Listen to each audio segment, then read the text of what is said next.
उपमुख्यमंत्री एकनाथ शिंदे सध्या वरळीमध्ये बोलतायत। आपण थेट तिकडे जाऊया। महायुतीचा उमेदवार या ठिकाणी जिंकणार। मुंबई महापालिका निवडणूक प्रचाराचा नारळ तुम्ही वरळी विधानसभा मतदारसंघातून करताय।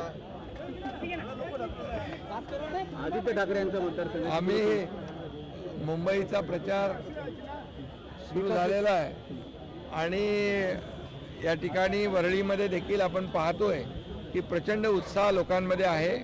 प्रचंड कार्यकर्ते रस्त्यावर आहेत।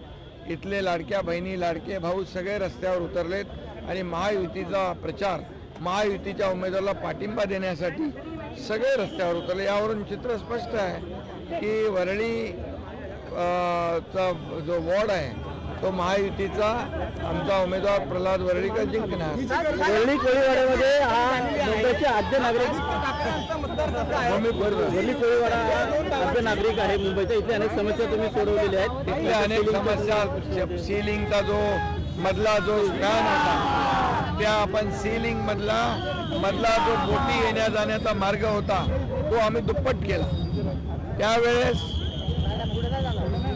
जे सत्ताधारी होते ते करू शकले नाहीत, परंतु मुख्यमंत्री मी झाल्यानंतर तात्काळ त्याला मान्यता दिली आणि कोळी बांधव भगिनी त्यामुळे त्यांचा जो काही प्रश्न होता तो सोडवला।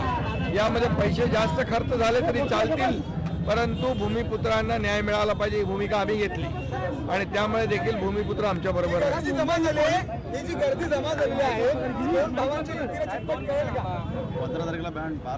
15 तारखेला तुम्हाला कळेल, 16 तारखेला त्याचा रिझल्ट येईल। 15 तारखेला भरभरून या ठिकाणी महायुतीच्या उमेदवाराला मतदान लोक करतील आणि 16 तारखेला फटाके फुटतील, गुलाल उधळला जाईल। कोळी बांधवाची म्हटली जाते, हा कोळीवाडा आहे। इथून खरं तर मुंबई इथल्या जे कोळी बांधव आहेत त्यांचे प्रश्न मला अनेक आता लोक भेटले, अनेक प्रश्न सोडवले। कोळीवाड्याच्या संदर्भातले अनेक प्रश्न आहेत, काही सोडवलेत काही आहेत, तेही सोडवू। कोळी बांधव हा मूळ भूमिपुत्र आहे आणि मूळ भूमिपुत्राला न्याय देण्याचं काम महायुती सरकार करेल। यापूर्वी केलंय, यापुढेही करेल। महायुतीचे नेते ग्राउंडवर दिसतात पण ठाकरे बंधू फक्त लोकशाही मराठी ऐका, पहा, जागरूक रहा।